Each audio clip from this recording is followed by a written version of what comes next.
we were actually having a chat at this point in the game, actually typing messages to each other. That's why he's not moving his units. So I was just typing to him. I really felt like I got such an advantage at this point in the game that I wasn't really in a position to lose. So I just started typing to him. And here he comes with his troops. All I got to do is teleport out and move around the corner, and I can start shooting at them again. No problem there.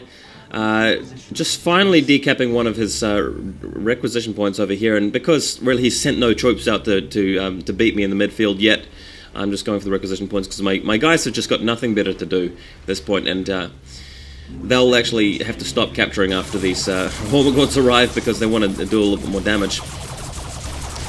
My opponent desperately going for that VP because he really needs it.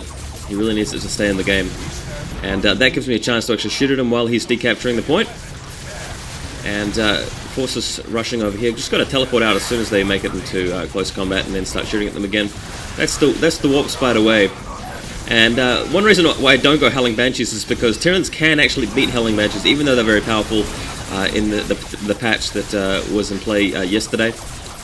The new patch, by the way, is severely nerfing Howling Banshees. It's really just getting rid of every little characteristic of them that was powerful. They've just toned it down a lot, so I don't think people will be building mass squads of Howling Banshees anymore.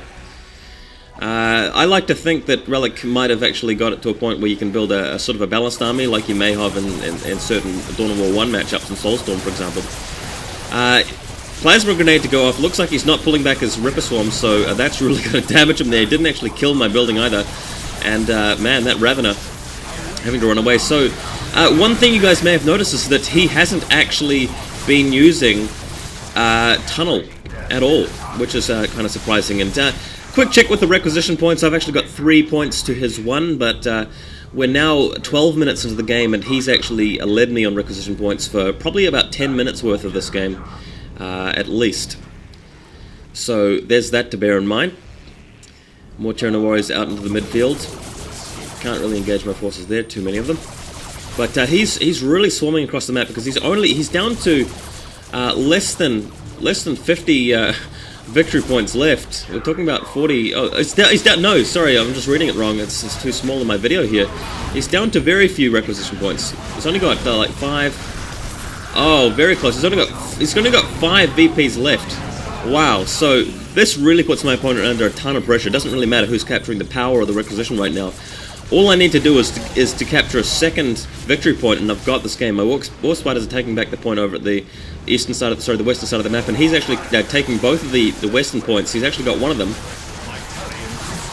So just a matter of shredding as many units as I can before going after his points. And man, very cool game.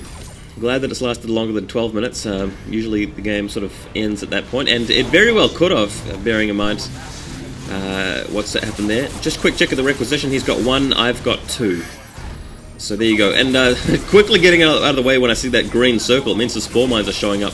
You also saw that the Warp Spider hero used this Entangle on that Hormigauds squad to prevent them from getting into combat with Warp Spiders. And it's just a matter of teleporting away and trying to avoid these Spore Mines ominously chasing me down here. Here they are right here. And Warp Spiders are going to want to run away. They are not going to want to be attacked by those things, so just teleporting out. Probably going to want to fall back given the cooldown timer. It's not going to be enough to get me another teleport just at this moment. In the meantime, though, I'm going to be wanting to capture another VP over to the eastern side of the map, a little bit further over there. Don't know what the Spore Mines are planning on doing. Hopefully they don't try and blow up that building, because that will not work. And yeah, very interesting game. Got the Guardians leaving the building now. Warp Spiders attacking the Ravener, going for the requisition point in the middle. And yeah, they're gonna kill it. They are gonna kill it. So that's very unfortunate for my opponent. Really running out of options at this point. Killing the most of the Spore Mines before they make it into combat. They're actually making it close enough to damage a couple of guys, but that, fortunately for me, is not going to be enough to take out the whole squad. It's just going to hurt them a fair bit. Well, not even a fair bit, not even under half health, so no big deal there. Looks like I've recapped this point. I'm not sure why he's not decapping it there. Must have just been too busy typing to me and just talking about the game, because we knew it was over. At this stage, I'm actually getting both of the points back. And there you go. This is the replay we're watching, by the way, not the actual live version of it, of course. And that's it. So there we go. The game has ended because I've captured all of the victory points. At the end of the game, I had a couple of requisition points to his one. And yeah, I mean, how much difference did requisition make this game? I collected 3,639. He collected 4,089. So a difference of about 400 requisition over 15 minutes. But the resource score, I actually beat him in the resource score. So how did I manage to do that? If he had all the requisition points for a better part of 5 to 10 minutes, and I didn't have any, and it's because I had slightly more power than him. It just really did not make any difference, this game. Anyway, I could give you guys some replays where I have actually won games with capturing 0 requisition points at all in this previous patch. I'm not going to bother. If you really want me to post them, I will, but they're pretty boring games. Most of the time, they didn't involve my opponent capturing many requisition points. I also tested against the computer AI.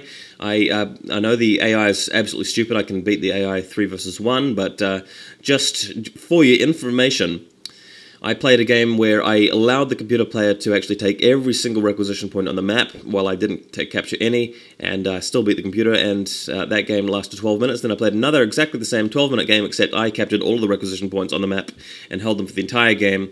And, you know, I had, by the end of it, I had clocked up another sort of 500 to 1,000 requisition. But that only comes in, like, way later in the game. It takes you ages to build it up, and it just doesn't matter. You don't need to capture requisition points under the current requisition system. However, like I've said, you know, Relic are actually patching the game. They've got a patch out. I'm going to be trying it out over the weekend. They've changed the requisition system, so maybe they've improved it. I'm really looking forward to seeing whether it works. Hopefully it does work. Be very disappointed if it does fail, and I will be criticizing them as a result. But anyway, I'm going to start ranting now. Hopefully you guys enjoyed this game, and you'll probably see some more Dawn of War videos soon. Thanks for listening.